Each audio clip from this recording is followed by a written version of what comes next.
everyone, and welcome to episode 560 of the MTGGoldfish podcast. I'm Seth, probably better known as Saffron Olive, and we have the full crew here this week, kicking things off with the owner of MTGGoldfish, Richard. How are you this fine Monday, Richard? Good morning, Seth. I had a roller coaster of a weekend. I was a Jays fan for like one day, got my hopes up, watched like the greatest throw I've ever seen, and then here we are. I'm no longer a Jays fan, off the bandwagon. That was the quickest bandwagon ride I've ever taken in my life. For one game, for one day. For one game, and I was so bad. I can't fathom what people do if they've been like fans since 93, 94, wait like 32 years or whatever, and see this. I'm like, I feel bad for the city of Toronto. I didn't watch it because I find baseball incredibly boring to watch, but I heard it was an exciting game at least. So at least the one game you watched was considered to be a good game of baseball. But anyway, we got another host in Krim. Good morning, Krim, and also Kat. How you doing today? Kitty is aggressively getting affection right now. So other than that, it was really good. I got to go out and do the launch event for Riftbound this weekend, so I played a lot of Riftbound. How do you like it so far? I haven't played it at all yet. Do you like it? It is a lot of fun. I played a lot of Free For All, which is their commander format, and then I also played their 1v1. But most importantly, within 24 hours, the price spikes are wild. Because there was a Worlds event in Shanghai, and so the day after, the $40 chase card is now $100, and almost all of that deck now is well over like $900. So, oh boy, so. Is this another like game launch where it's impossible to get the cards? Because I remember like Lorcana, Flesh and Blood. Like, is it just sold out everywhere at the moment? At least sealed product, because I was in line to get sealed product, and within the hour that I was standing there, it sold out. So it's like IRL secret lair drop. Yes, exactly. Yes, it is exactly like that. So yeah, I got the privilege of getting to the front. And there was a last box at the front, and then I passed on it because I wasn't gonna be that guy. Yeah. So sealed is actually astronomically high, and some of the cards are super rare. But I had the chance to do the Riftbound pre-release. And I declined, because I only have so much individual time, guys, and I sold it out to do the OP13 pre-release. And then we did the OP13 One Piece pre-release, and then there's Riftbound right afterwards, so a lot of people want to play that. And then I looked at some of the cards, they looked okay. I remember when I first looked at the cards online, I'm like, oh my god, they're disgusting. In person, they're like, okay. But better. No one knew how to play the game. That's funny. I'm like, everyone's like, yeah, we're gonna go play Riftbound. I'm like, anyone know how to play the rules? Like, nope. I'm like, well, this seems like a lot of work, right? So everyone was like trying the game, learning the game at the same time. There were some people with like full proxy decks, like ready to go, right? Like they had like, I would assume, constructed decks proxied up and playing. So the hype seemed pretty high for the game. A lot of League of Legends copers, we're like, TSM. Yes, I remember the glory days. I don't know how people play multiple TCGs. Like, I don't know how you do it, Krim. Like, you have multiple games going. Richard, you do a little bit. Like, how do you find the time and the money and just like the brain power to like play 3 or 4 or 5 different TCGs at the same time? I don't know how people do it. When you get in early, everything's $1.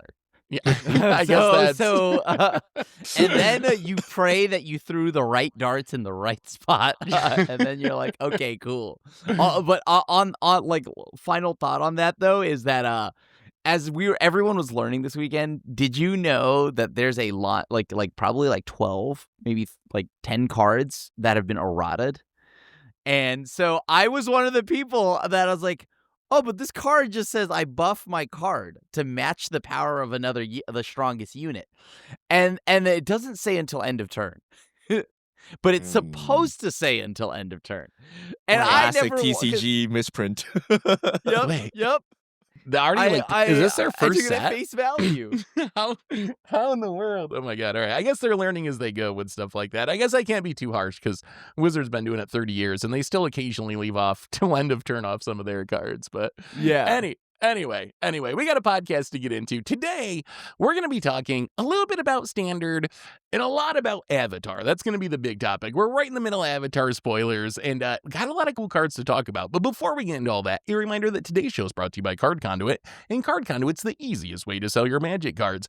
If you ever get tired of the hassles of buy listing, you can skip them with Card Conduit. You can use their curated service where you send in as many cards as you want with a buy list value of $1 or more and pay just a 5% service fee.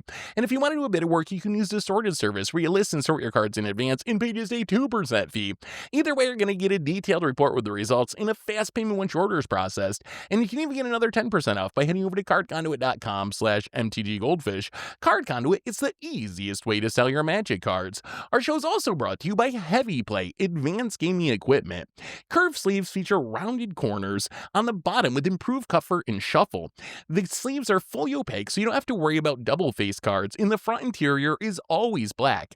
They're available in a wide variety of colors, and you can head over to heavyplay.com/MTGGoldfish or use the code MTGGoldfish at checkout to save 10% off. So thank you to our sponsors for supporting this show. And let's talk some Magic. And before we get to all the Avatar stuff, we're going to get the other stuff out of the way first. And I wanted to start with Richard. You actually brought this post up that I found was very interesting. It was a post that was mostly focused on sports cards because it was from the president of the Upper Deck Company, which is a pretty big sports card company. But I think a lot of it applies to Magic and to the world at large at the moment. Well, what was this post, Richard? All right, first of all, I think Upper Deck also makes Marvel cards.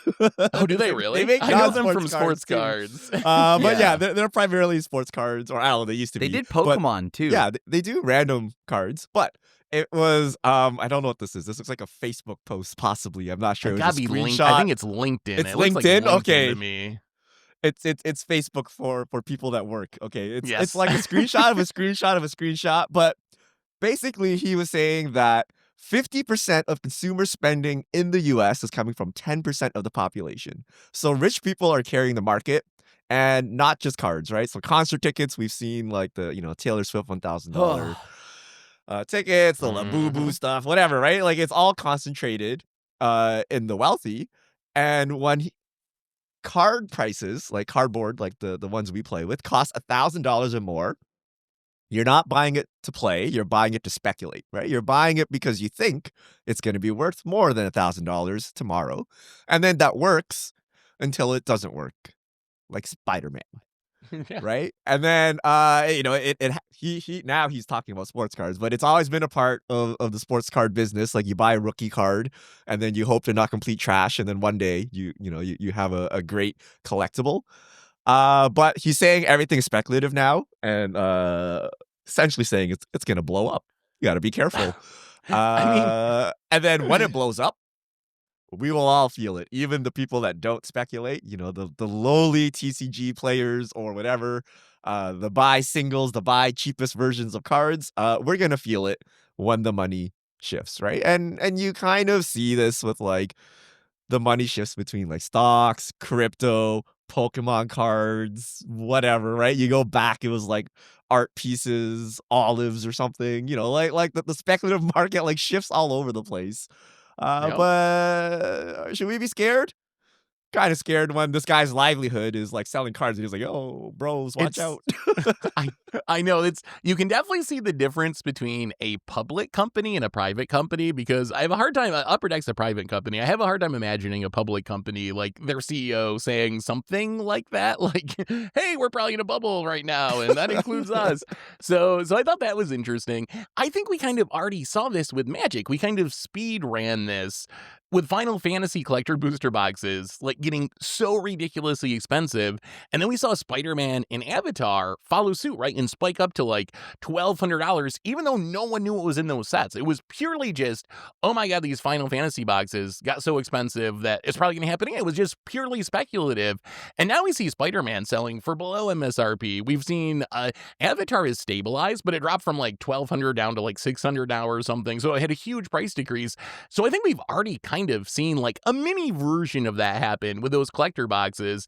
And yeah, I think it is like kind of a concern. I think the other thing you hinted on that we didn't talk as much about, but like the first part about how like 50% of spending is coming from 10% of the population and it's rich people that are basically carrying the market. I think that's a concern, right? Like, we want a lot of people to be able to play Magic. And if we end up in a spot where, and I guess Magic has always been like this to some extent, where you're going to need probably some amount of disposable income to be able to play Magic.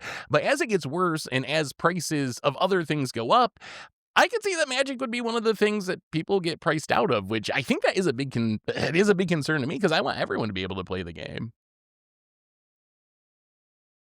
Yeah. What do you think, Grim? Collector booster prices have always been high.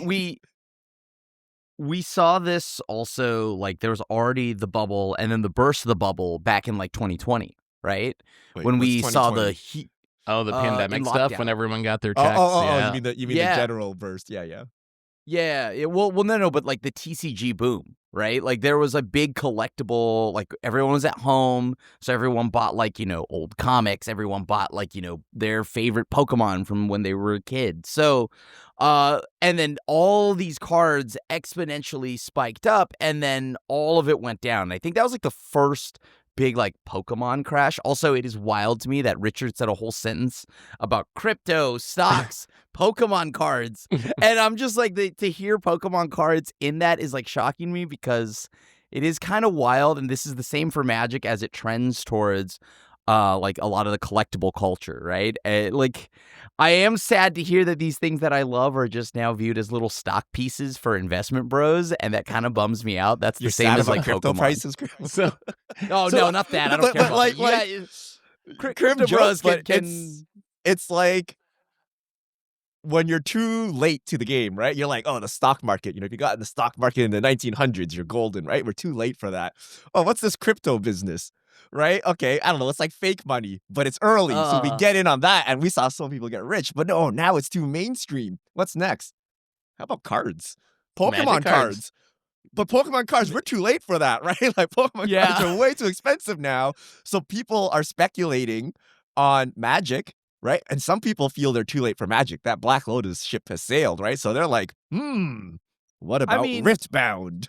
What about One Piece? Right? Like, you can see how it starts getting more and more obscure, and then the value proposition of some of these new products is untested, right? Like, the stock market has kind of been tested for a really long time, right? But, what the value proposition of Riftbound cards, nobody knows, right? It's been out for like literally days, right? But people are trying to get in early on something to get that bag, right? And a lot of people feel Magic is safer in that it's been around for a long time, but it hasn't got that collector craze like Pokemon, right?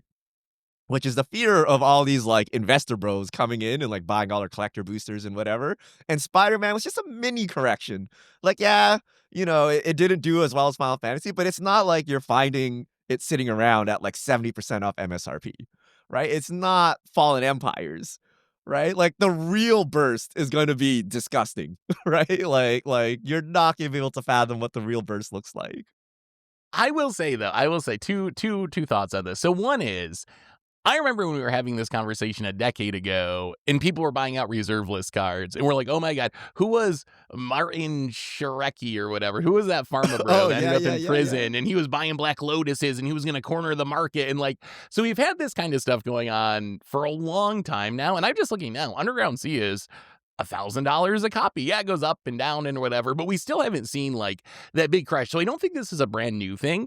I would say the other bit of good news is, in theory, being a game should make Magic less speculative, right? There's actually some utility with your cards compared to a sports card that sits on a shelf or, whatever, other collectibles. Like, you actually buy the cards to play a game. So I think, to me, this is a reminder that the game should matter, right? Because that actually avoids you being a purely speculative asset. But people don't really play Pokemon, though, right? Like, it's morphed into just a speculative asset, basically. But Magic still has a game at its foundation, and I think we need to make sure that keeps going, or else we do end up in a full-on bubble. I think this is kind of weird because there's also this negative tie to like collector, because the term the title of collector has kind of shifted into what is the same as an investment bro. Example, I collect, right? I even slab cards, but I slab 50-cent cards. Like, why would you ever? I spent more to slab a Mr. Mime card than the Mr. Mime card itself, right? So, and like I collect a lot of like Pokemon, like Gengars. I didn't collect them when I was a kid because they'd grow up, or I'd grow up to have them be like thousands of dollars. So I am bummed that like this is kind of just the side effect of when Magic like gets bigger as it's getting bigger and it's becoming more mainstream. You are just going to have what Pokemon's having, which is collector bros just buying things and they don't know what it is. Example, like buying the comics just to have the first appearance, but not actually know what's in the comic, right? So there's the ups and downs of everything as things get more popular, and this is one of the sides that I'm not a big fan of when it comes to collecting, because I am not collecting because I think that this is going to be a retirement fund. I'm collecting because I like, funny, mime man do cool psychic attacks. I feel like it's kind of two different terms, though, right? Like, shouldn't one be like investing and one be collecting or something? Because there's definitely a huge difference between someone who's like, I really love Brainstorm, and I'm going to try to get a copy of every version of Brainstorm ever printed. And you run into those people at Magic Cons, right, that are walking around with of course. a binder full of a card that they really love, and they're trying to trade for more copies of it. There's a huge difference between that and someone that's like, I'm going to try to like make a profit out of buying out all the collector booster boxes or cornering the market on Black Lotuses or something. So those are really like, we use the word for collector for both of them, but I think they're really two different archetypes of people, really. Because there's the collector that has the love for the game, and then there's a collector that's just there for the dollar amount. Yeah.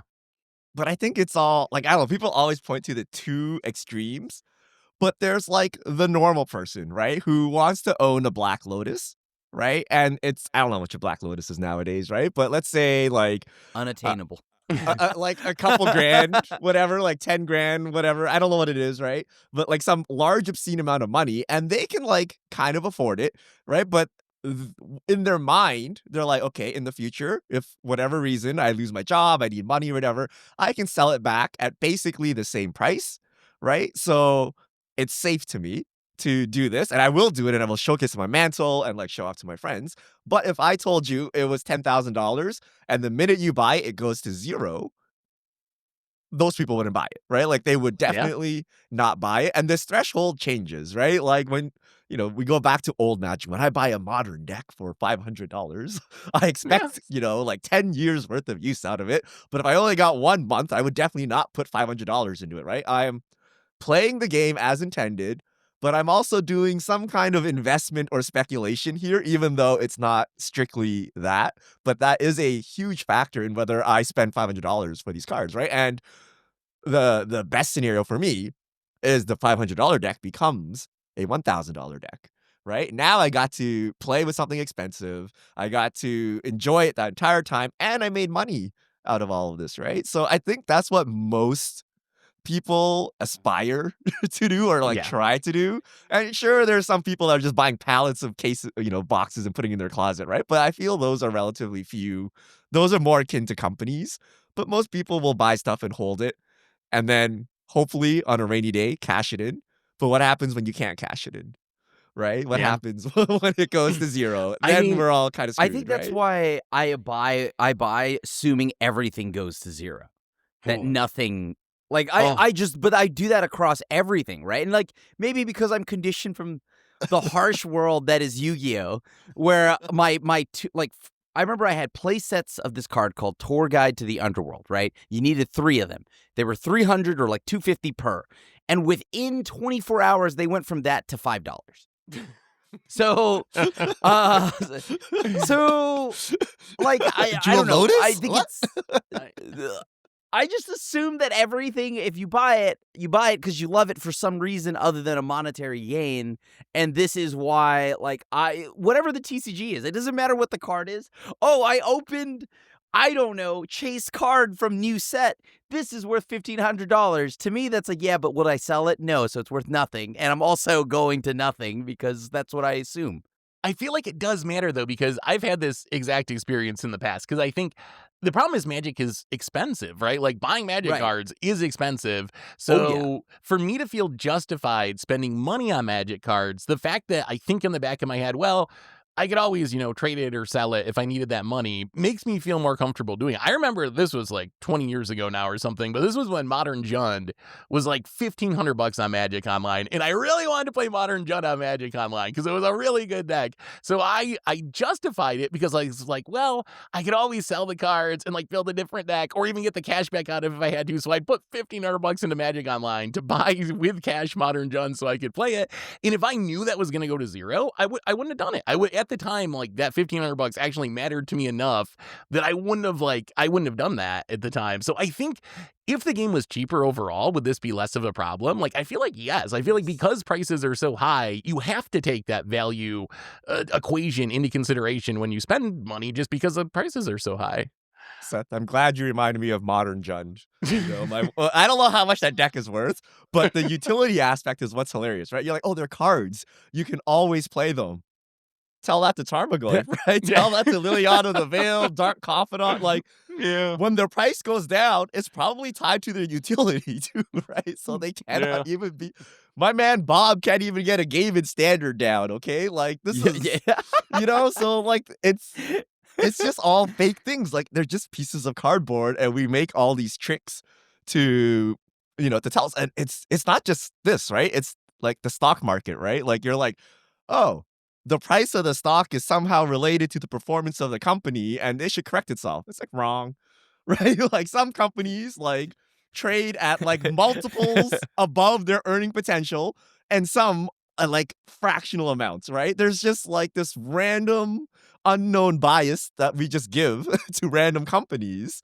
And in the TCG world, we might call it the waifu tax. We might call it like the Timmy tax, whatever, right? But there's just some random arbitrary multiplier that's just thrown on things, and it happens in the stock market, so you can be sure it happens in the TCG market as well. So it's You're kind of saying interesting. In the stock market, there's a waifu tax equivalent. That's and called Tesla.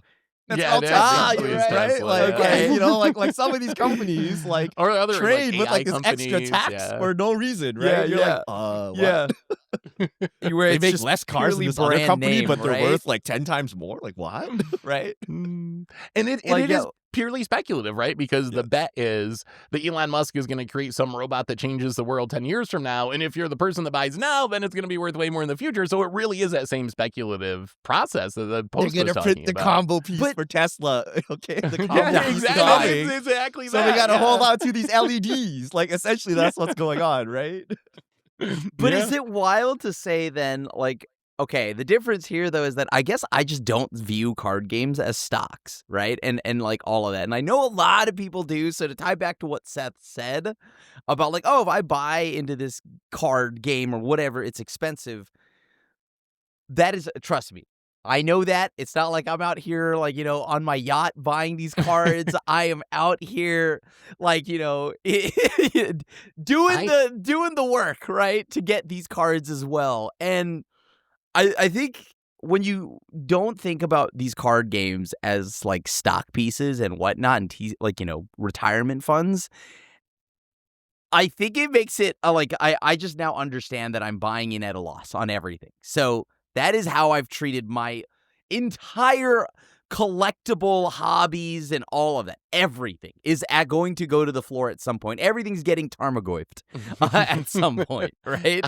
I actually think that is a very healthy view of it. I just think it's still just a hard view because the game and other collectibles too is just like so money. Expensive. If it was less expensive up front, it would be way easier. Because I don't think of that when I buy, I don't know, Settlers of Catan or something. I don't have any expectation that I'm going to sell that someday. Or when I buy a movie on Amazon or a game on Steam, I'm not thinking, oh, I could always sell that back in years from now and get some of my money back. I think it's really just that the upfront cost is so high it makes me think that way. But I wish I thought more like you did in some ways, because it does seem like a healthy way to interact with it if you can afford it.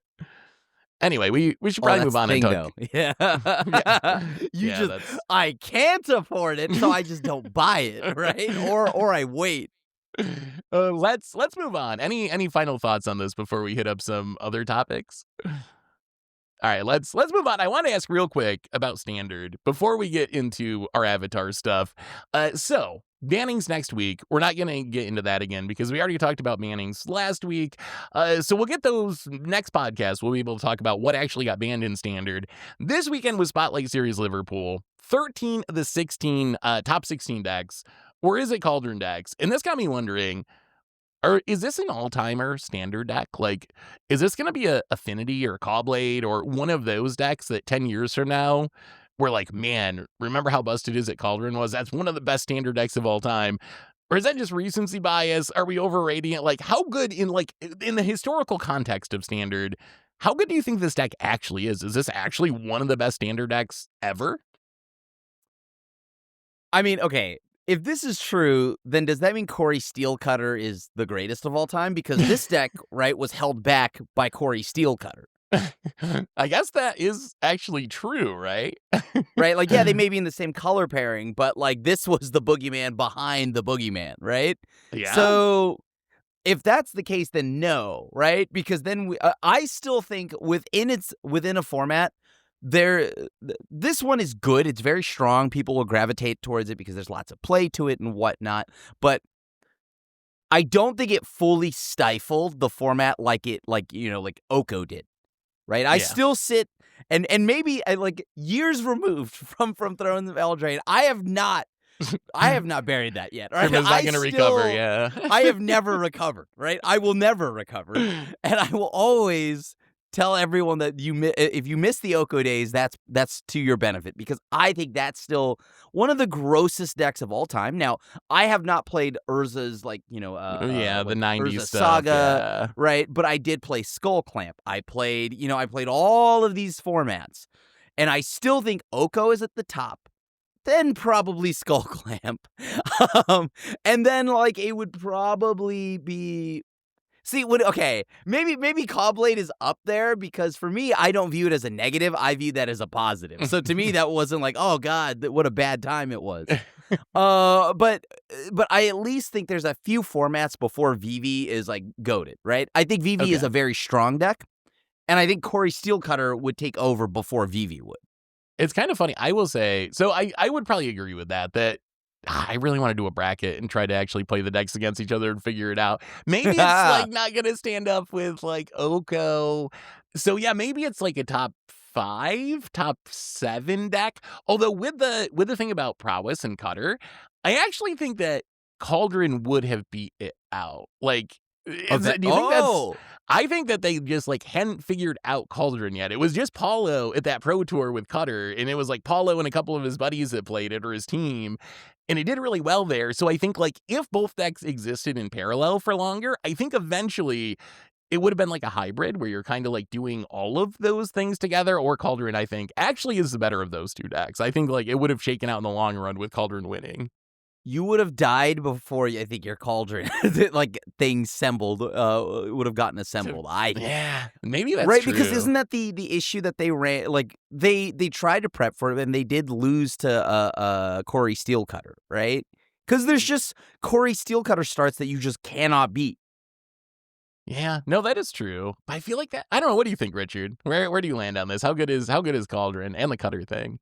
It doesn't matter because no one cares. That's the difference, right? I'm not even trying to be funny while I am, but when Cawblade was the best deck, every Magic player in the world played Standard, and it was the center of the world, and it had a huge impact. People don't even play Standard, let alone Standard enough to understand how strong these decks are, or to fight them better game. The other thing is it's defending its title without any challenge as well, right? It's when the heavyweight sits there on their belt without actually doing a fight. Because the banning was announced, no one's even bothering prepping or fighting into VV. It doesn't matter because it's going away. Why waste this energy? Play some Commander games. But I do think because the overall narrative is Universes Beyond, is Commander, is all these other things, that no matter how broken a deck is or whatever, it doesn't matter, right? It simply will not compare to the time before where everyone played standard, everyone knew the consequence of removing this one card from your sideboard and adding this other one, like it was like a different time. So I don't think you can compare them, and I don't think we'll even talk about VV anymore in like 2 years. like yeah, it was a thing, right? Like I don't know, think of some broken standard deck from 2007 that was not like the one that won the Pro Tour. Like I don't know, right? Like it's just a deck that when someone brings up, you'll see it, but we're not going to talk about it like it was Cobblade or Oko. I think Oko was like the starting, like the last one, right? It's That the was the last end of Airbender, the- guys. like that I was mean- that was the tipping scales between Constructed and Commander, and Commander, I'm yeah. pretty sure we're talking about like broken commanders from now on out, right? And stuff like that, right? And not about these 60 cards. You might be right, because that was like the perfect storm, right? Of like Arena launching, MPL, top 5 esports. So that was like the last Mhm. really big push of like standard being the focus. And that made Oko and those decks like such a big topic and was such a big thing. And it's just, I think you're right that it's not like that anymore. So I think I care because I find it interesting to try to put the decks in their historical context. But I think Richard might be right overall that like no standard deck is going to actually matter in the grand scheme of things in 2025, because standard is just not as important to Magic as it used to be. But anyway, if you let us know in cared, the- it's VV, right? We have the numbers, Yeah. right? Percentage of metagame, percentage of tops. Like it beats all the other ones. By Whether the it can numbers, it beat is pretty Oko in wild. head-to-head is kind of irrelevant. It's what it does to its contemporaries, like what does it do to its surrounding metagame? And VV's just like stomping through. Right. It's And the real wild. The question numbers is, are can you wild. Tom Brady VV? Once, like, let's say you ban 2 things. Does he go to a new team and like have another like 2 more championships, right? Like, because Oko got hit so many times and he's like, yeah, whatever, bro, right? Like Hogak, Yeah. right? He's just shrugged it off, right? Just went to a new team and destroyed some more. So there's also longevity, right? If you knock a few more cards out of VV and it keeps going, it would be impressive. But chances are VV itself is going, so we'll never have this conversation, right? Like career-ending injury too soon. We don't know what will happen. Yeah. Career-ending injury next Monday at 11 a.m. Yep. Eastern. Oh, I can't wait. Maybe Cauldron gets the Poor hit. guy. Maybe Cauldron gets Yeah, the I guess hit. that's true. That is possible. Anyway, let's talk some Avatar. It's Avatar spoiler season. This set, I gotta say, looks pretty awesome. Looks pretty awesome. I finished watching Avatar this weekend, and All of it? I skipped through a couple of boring episodes. There's a couple of episodes that are like the beach episodes, so I did fast forward With through a couple. Lee? There's a beach episode? Yeah, in Avatar? season like 3 or something. There actually But is it's not. a literal. It's not like the weirdo anime beach episode. It's But it like still the- is a beach episode. It Interesting. is They're a like, beach it episode. just didn't really matter to the overall story, so I was like, okay, I'm just gonna What? skip past this a little Seth, bit. do you not care for character development between Ty Lee and Oh my And god. I Are we will- calling filler episodes character development now? I will there say- is though, because they talk about their trauma and facing it and like actually confessing and communicating with each other, because it's the problematic group of villains, right? You have Mai, you have Azula, you have like Zuko there, all of that. So Yeah. are you saying character development? Maybe- Okay, all right. Maybe I gotta go back and watch it. I read the little summary and it said they go to the beach, and I'm like, I'm not watching this. Seth, I'm just going to the no, next one. Seth, no. No, dude. Seth, I there had are heard people in from the house Prim we about cannot beach watch the beach episodes. episode. Yeah. But anyway, I actually found it. I actually enjoyed it, especially once I got to the end of season 2 and season 3. I actually thought, not even like for a kid show, it was good. I was like, I'm glad I watched this. As an adult person, I watched the show, and it actually seemed like a good show. But I'm curious. I'm curious what you guys think. Now that we've seen the spoilers, like, I think this actually is really good. On a scale of Final Fantasy to Spider-Man, what is your current reaction to Avatar? Because I feel like it's closer to Final Fantasy than Spider-Man. Quite a bit close. I don't think it's all the way to Final Fantasy, but I think it's much more on the Final Fantasy end of the scale as far as just like the quality of the set and how good it is. But I'm curious what you guys think of it. Okay. So for me, I think that I like still. So now that we've seen more of the cards, right? I like firebending. Yep. I think firebending is gonna be pretty sweet when you have activated abilities and whatnot. I already loved earthbending upon preview with Toph, right? So I really liked it there, and I think airbending is going to be like another like actual really powerful one as you think about like warp, as we've seen some of the elementals come in from like the Lorwyn Eclipse previews, right? So I think airbending is going to have a lot of play through that. I love waterbending in the show. You don't like the cards? I think Convoke is a powerful, and whatever the artifact version is, very powerful in gameplay. So when you mash that together, it's great. But why does the waterbending ability just not hit, man? I look at it and I'm just like, okay, well, I guess maybe because I always viewed waterbending, and since Seth, you just recently watched the show again, did you not feel like waterbending was a lot more defensive? I get that they wanted to go with like the water moves through all of us, right? So we do like everything is a community and a unit kind of thing, but when like Kitara's fighting 1v1 in the caves or whatever, like you're seeing waterbenders 1v1, like waterbending felt, I don't know, more defensive to me. And I think that's true. Didn't feel that way reading the cards. So far, maybe something will change my mind. But as of right now, I love all the abilities.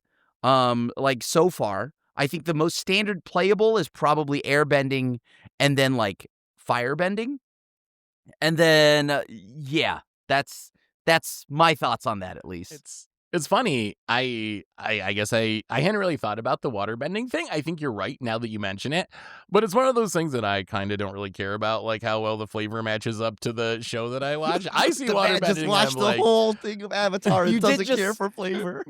You just said I skipped character development, so you know what? But he also watched 3 seasons of like 20 plus episodes. I did watch. At least they were mostly like 20 minutes, so you could get through them kind of quick. But I feel like waterbending is actually busted in gameplay. Like, I know maybe it doesn't hit flavor wise, but I actually think power level wise, some of the cards, I'm like, oh my god, I think that card's actually busted. Richard, where are you at with this set? All right. First, I refuse your scale. I actually like Spider-Man, right? But I was actually trying to think of like, Avatar does feel a lot more magic-y, and it does feel better than Spider-Man. Why? And I was like racking my brain over this.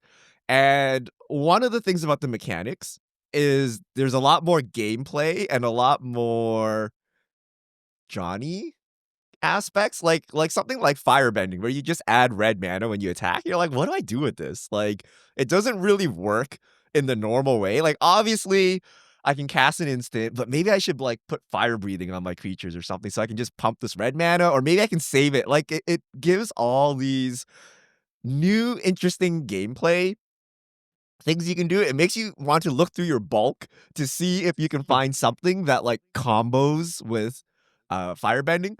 Whereas web slinging was like, yeah, okay, value. Right? Like, and not even, right? Half the time you're just like out tempoing yourself. But like, it's a very straightforward thing.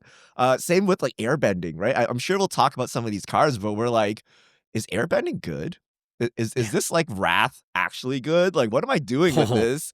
What can I do? Do I need a blink deck to make this work? Or is this just good enough at face value? So as a longtime Magic player, the avatar mechanics are a lot deeper, right? The flavor's like whatever. I'm like with Seth, like, I don't know what the flavor is really, right? But like there's a lot more play and nuance to it. And then the other thing is they're like non-technology things, right? Like they're wearing like robes and like skins and like it looks like they're not in modern day 2025, right? Like, so it's more of like ancient obviously they're shooting fire and stuff, so it's more fantasy elements. The art style wise, we accept anime, I guess. Like, I know a lot of the criticisms on Spider-Man was like, is this AI? Is this CGI? Is this computer generated art? Like Avatar never gives you that impression, even though it may or may not be. I have no idea, right? But it's more of like the traditional hand-drawn art looking things. So I don't know. Like, there's a lot of differences, but I do feel, even though I like Spider-Man, Avatar like fits very well, and I think it's interesting. So I think it's gonna do well, even though I care like almost nothing for Avatar. I'm the Avatar hater here. Yeah, Seth has convinced me to continue going on. He said, I'm at the cusp of it getting good. But you know what? Morgan also told me, oh no, was it Krim or Morgan? I was at the cusp of getting good halfway through season 1. And that didn't pan out. So half of season 1 is okay. I thought the whole first season was pretty. I like the last episode of the first season, like the whatever that episode. But other than that, I thought the whole first season was pretty meh. But the latter half was solid. But yeah, like I mean, look. You know, Richard, you touched upon it, and Seth, you're talking about how, like, oh, well, Final Fantasy Avatar feels more like Magic, right? Spider-Man didn't. Now, as you would have guessed, I also enjoyed Spider-Man, and I'm kind of happy that we got a departure from Classic or anything that feels remotely like already been done in Magic. Right? And I am a person that loves Magic, and I think this will give you a little perspective on why I'm okay with like the New York City block meme. I love that meme. It's so funny. But like I'm okay with Magic venturing outside of just fantasy because I want that personally. I want to see Magic get more than just fantasy. I want to see the New York block. I want to see space. I want to see, I don't know, almost anything that they could think of that they haven't done before. Even if not, look. I'm all for them taking the big swing, even if the swing is a miss. So I like seeing Magic continue to explore. In a weird way, it's so funny that you say that, because in a weird way, I view Spider-Man exactly the opposite. Based on what you were saying and Richard was saying, I think the issue with Spider-Man, the more I be thinking about it, is that it wasn't innovative enough. Like, I think being a small set was part of it, but if you look at the actual gameplay, the mechanics were like Mayhem, which was essentially Madness again. It was Web Sling, which was essentially Ninjutsu again, and then it was Everything's a Spider. When if you look at the mechanics in Avatar, like Richard was saying, airbending something really new and unique, and we don't know how good it is. Firebending, we have it, it's making you dig through your bulk to find it. So I think that's where Spider-Man failed the most, was in the gameplay thing, with the mechanics just being kind of boring and like retread mechanics that we'd already seen before, when Avatar feels much fresher to me with just like how the mechanics are designed. Discount like the flavor and the characters and all that, just like gameplay wise, I feel like Avatar is much more innovative mechanically than Spider-Man was. But I mean, so the airbending I think is really cool, being able to control that and like whatnot, and firebending. But otherwise, you know, like I do feel like Convoke is being reused here, right? That's true. So, waterbending is kind of a retread. And then we also had retreads in Edge of Eternities. But I also think I mentioned that I really like the retread of old abilities, but like improved upon, right? Like taking, like, you know, Evoke and bringing it to 2025 or something like that. So that's why I liked web slinging, and that's why I think Mayhem is an interesting way to go about things. So I've liked the retreads. I think it would have looked much better if it was just like a bigger set and it had those mechanics along with a new mechanic or two, instead of like, I think it actually goes back to the set size again, maybe, where there just wasn't that room to put more mechanics in it and so forth. And that is exactly my problem with that set, in that Spider-Man felt too small. And like, that there, and my heavily biased opinion is also that there needed to be Null. Yeah, you mentioned Null. You had this, but you didn't actually have the big bad himself. Anyways, but yeah. Okay, let's get to some cards. We need to talk about some cards. Yeah, we're going so slow. Okay, we'll go controversial cards. So hit them over at mtgpreviews.com. But Spirit Water Revival, 1 blue, sorcery. As an additional cost to cast this spell, you may water bend 6. And remember, when you water bend, you can tap artifacts and creatures to pay for colorless costs, or generic costs. Draw 2 cards. If this spell's additional cost was paid, instead shuffle your graveyard into your library, draw 7 cards. You have no maximum hand size for the rest of the game. Exile this card. So only you do this. Your opponent does not. Time Twister as well. Is this playable at all? Seth, you're very excited about this card. Where is this playable? I think his cards like, so you got to be in the right deck for it, right? Because you need to be able to pay that waterbend cost. Commander or standard? What are we talking about? Well, standard, I think I could see it in standard with maybe Pinnacle Emissary. I'm more excited in older formats where you have the ability to like really flood the board with cheap artifacts very quickly in a format like Modern or Legacy if you want to. So I'm more excited about Eternal formats than standard in specific, but also in Commander. Think of like Phil's Lonus deck and just how many clues you can get on the battlefield, or archetypes like that. To me, it seems very realistic for this to be 3 mana draw 7, which I have to think is incredibly broken. Even if you think about standard, you go turn 1, Spyglass Siren, turn 2, Novice Inspector, Spyglass Siren. You untap with enough bodies and clues that turn 3, you draw 7 and get no max hand size for 3 mana. Like, is that not absurd? Like, is this card not just insanely broken? What am I missing about it? Am I just too pie in the sky on this and it's not going to be consistent enough? When I read this, I see like just a broken Magic card. I mean, this is clearly anecdotal, but you're missing the part where on turn 3 I get Star Caged and I lose everything. That is true. If you get Wrath or something, it is much worse. I mean, look, we're talking about a very like it is possible. I think you're right. Like it is not unlikely, as you would think, that you would be able to play Spyglass Siren, Novice Inspector, or whatever, right? And then just spawn a bunch of game pieces and then waterbend with all of it. So I do think that more often than not, though, you need to look at the base level of this, and that is going to be draw 2. So divination, right? Bad because you got extra blue mana in there, but worse divination. Slightly worse. Like it's a divination with the ability to scale with whatever you have, right? Maybe. But like as of right now, I'm looking at it as just a draw 2, and unfortunately it exiles itself. I was hoping that this would like be a lesson, but I guess it's not. So I don't know. I think this card is just fine. Oh. It's just a divination. We need a tiebreaker, Richard. We need a tiebreaker. Okay, it's one step up from complete utter trash. so it goes in the I am pretty sure this is unplayable until you show me otherwise, right? So I can see a world where this could work, but having 6 widgets on the battlefield to waterbend is not trivial. And before that, this is just like the most terrible like divination you've ever like divination is so far like we can instant speed divination, right? Like divination is so far removed from this, like double blue impossible. So I can see a combo deck. Like all you're doing is just spamming things to the board, do this, dig for a combo piece, combo win, do this again, etc. But I feel this is like so win more. But show me the good combo piece. I would never play this in Commander, by the way. Really? Where are you gonna get 6 things to where are you gonna get 6 things to tap? So I guess if you're explicitly playing a clue like some kind of like Academy manufacturer deck. Think of any fill deck.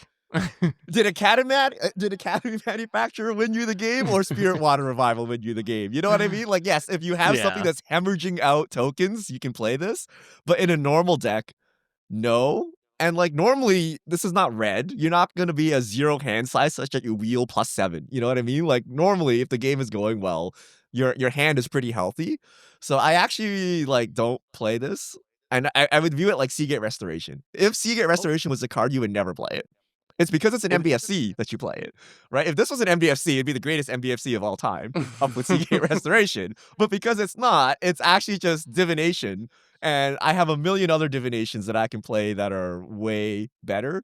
So fill deck, token decks, yes. Everything else, probably not.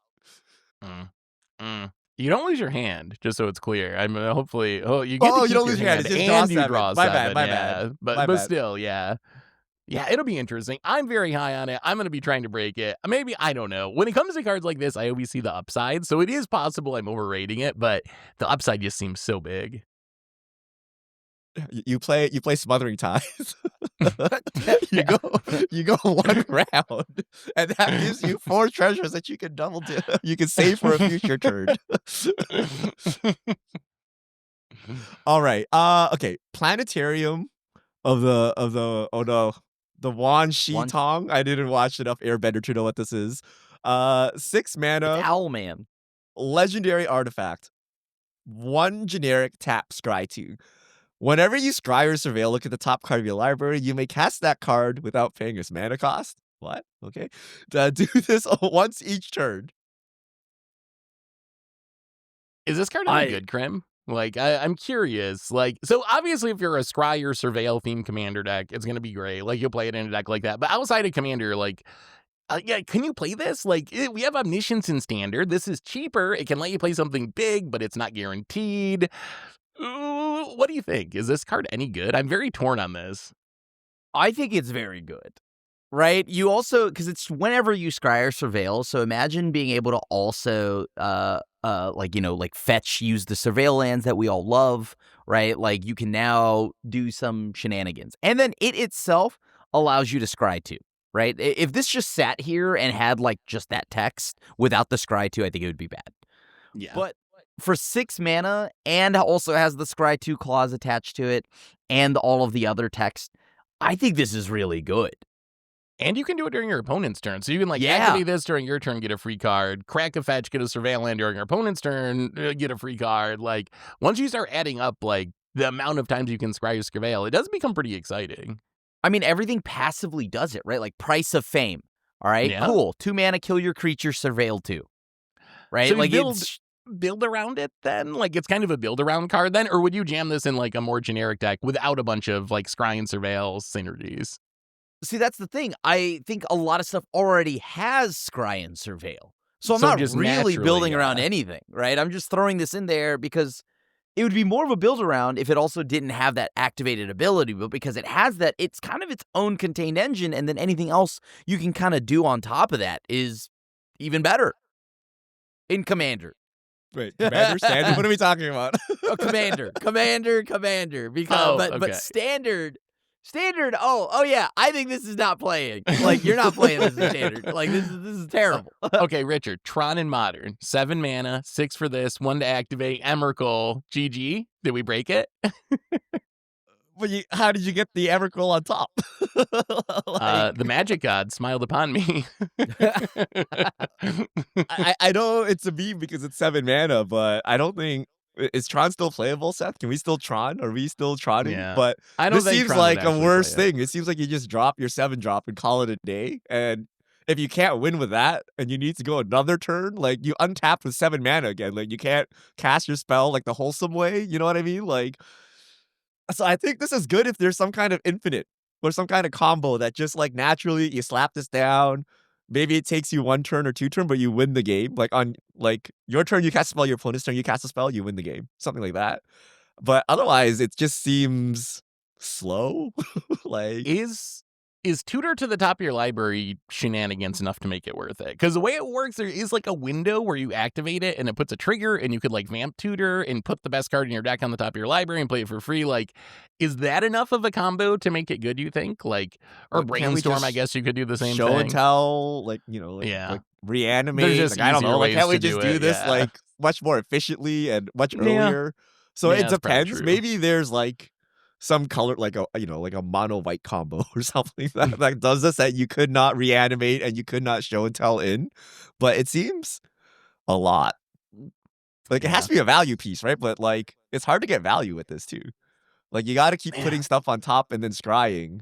Because if you just cast 1 spell, like how much mana did you save, right? Like you just drew a card, not that like you much. gotta do it multiple times. That's why I was wondering what Krim was saying. Like, is there a control deck in Standard where you slap this down as your finisher and you like slowly grind out more value, and that's somehow better than whatever 6-7 drop bomb you could play?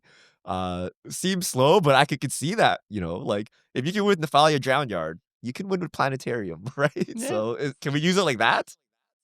I think there's too much artifact destruction right now. Everyone's ready for Cauldron, so a simple Abrade trading up with a 6 mana artifact is kind of brutal. I think this is unplayable in Standard. I think this is awesome in Commander. Although Cauldron will be gone, presumably, as the top deck by the time this releases. So maybe if the meta shifts, it could get more likely, but it is still a lot of mana. But will artifacts leave entirely? And I think the answer is no, right? Probably not.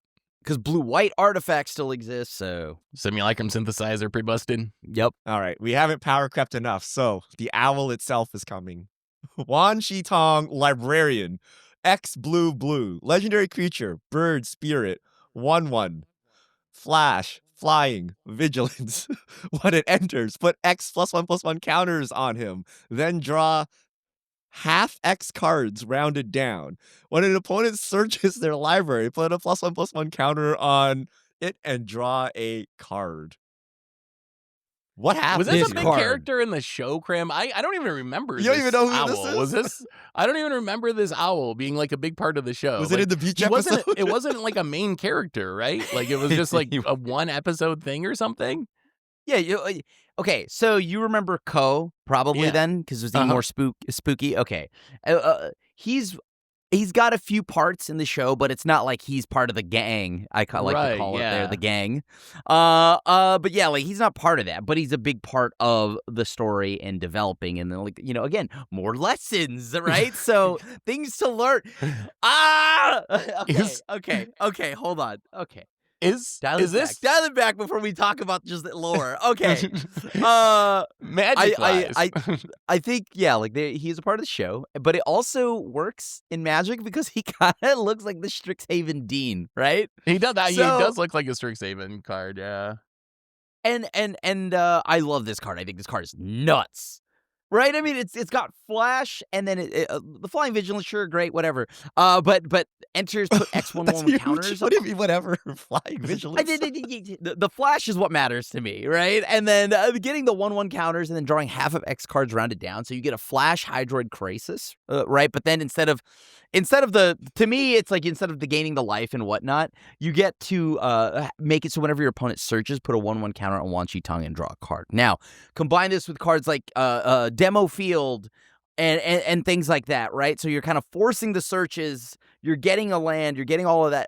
I kind of love this card, right? That search clause, and then this only gets better with the whatever format, depending on how many more tutors there are. So Commander, whenever somebody cracks a fetch land, right? So you now get to have a better version of Archivist of Ogma, right? So for Commander-wise, and then Standard, I think this is also very playable in Standard. This is so good.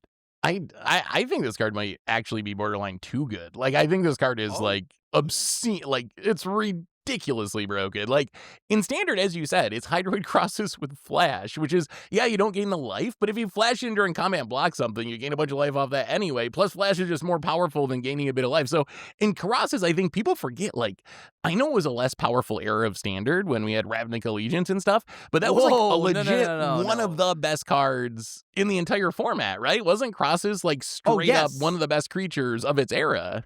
But it is not a weak format. I don't know where you thought that format was weak. At least I didn't think so. But yeah, Hydroid Crisis was a very good card in that format.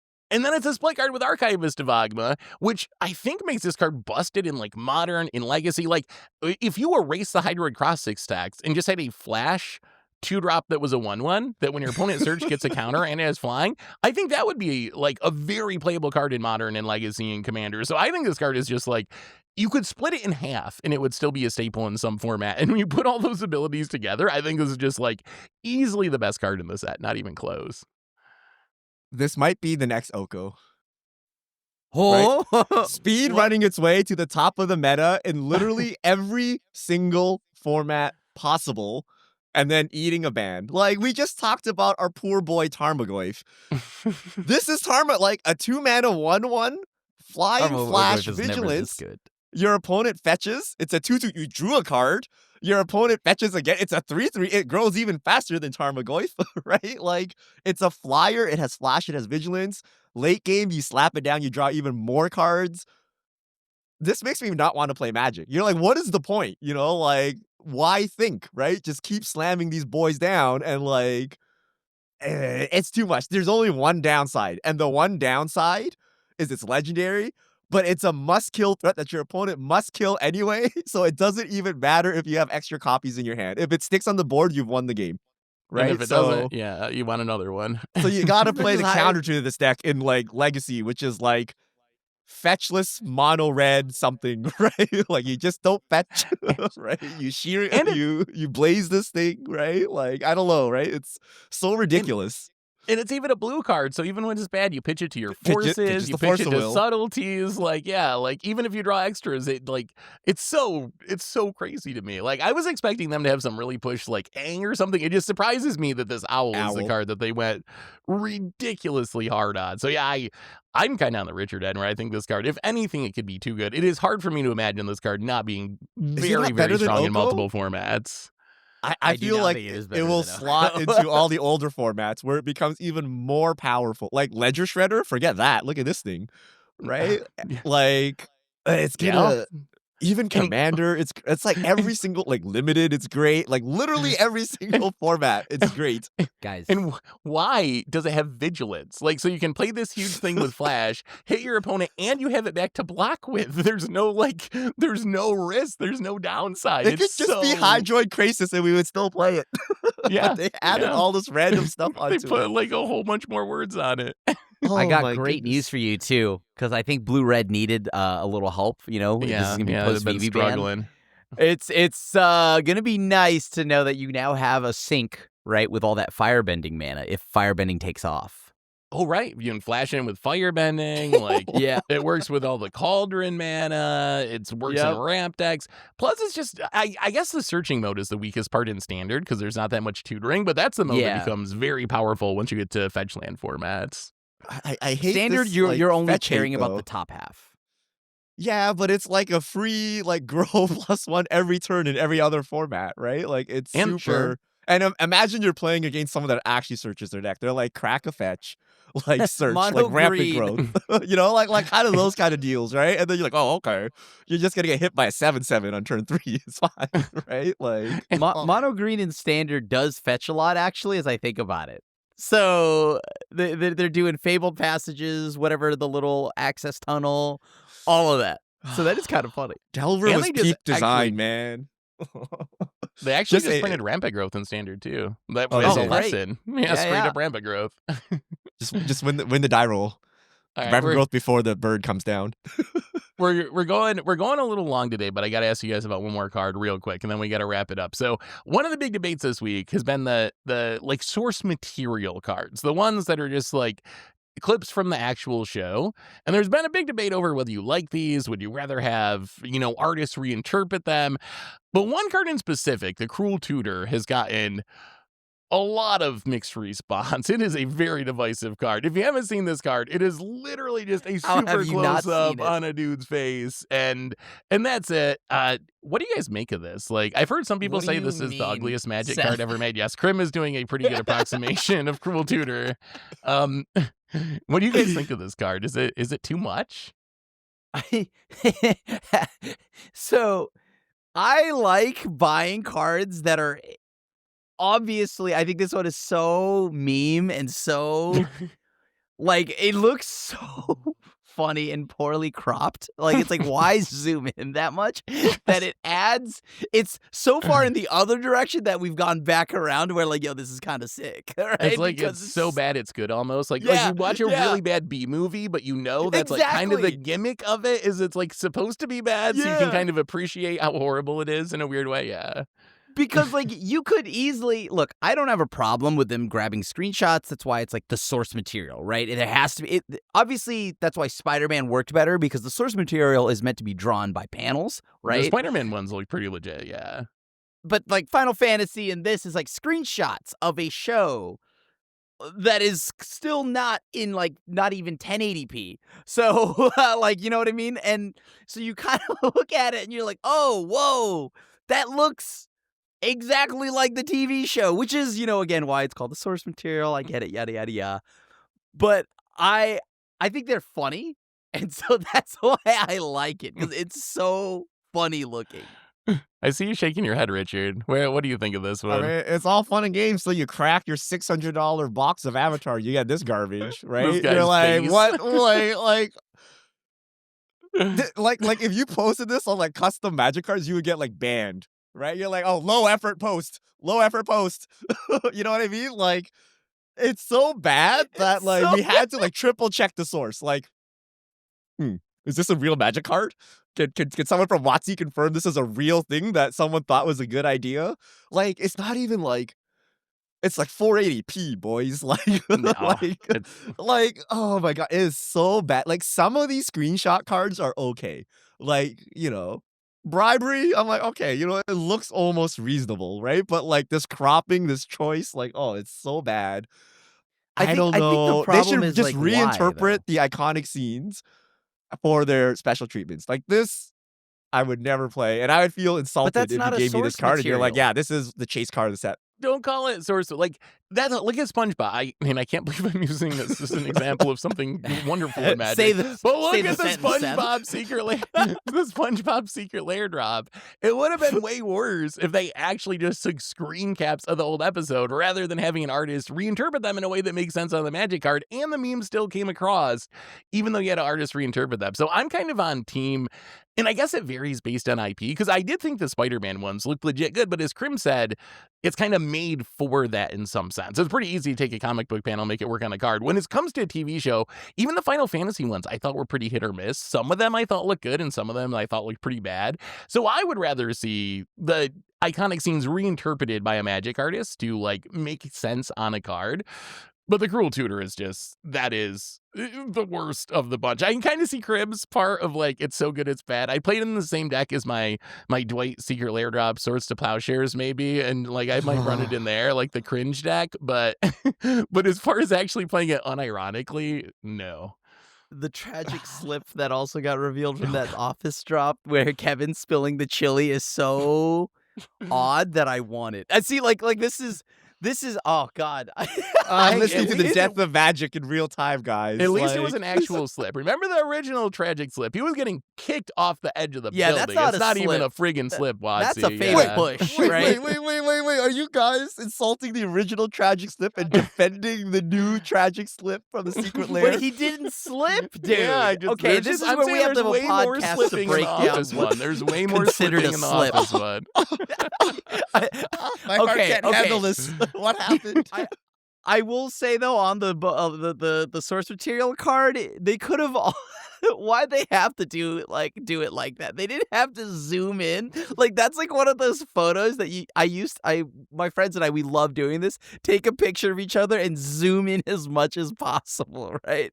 Like they could have just had this scene, but pull back the camera a little. Just pull it back a little. I want to see a little bit. They probably wanted to be like a Twitch emote or something. Like I don't know. Like they had some like actual plan for this, right? But I want to see what it actually was, because in practice, and the other cards in this set don't look that bad. Okay, it's just this Cruel Tutor. The choice of it specifically is terrible. And yeah, are you really gonna play it? Funny. I might just walk up from the table and leave if you play this Cruel Tutor. Thank God it's Cruel Tutor. No one actually plays this, right? I would only play it in a deck intentionally trying to be cringe. But yeah, if I was intentionally building a cringe deck, maybe. But otherwise, no.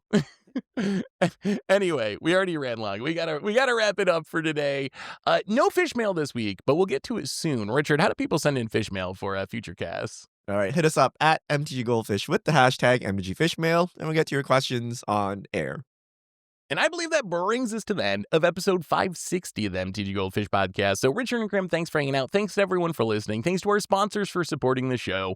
And we'll be back next week to talk about the rest of Avatar, standard bannings, and whatever else goes on in the world of Magic. So until then, have a great week, everyone. And this is the crew signing out.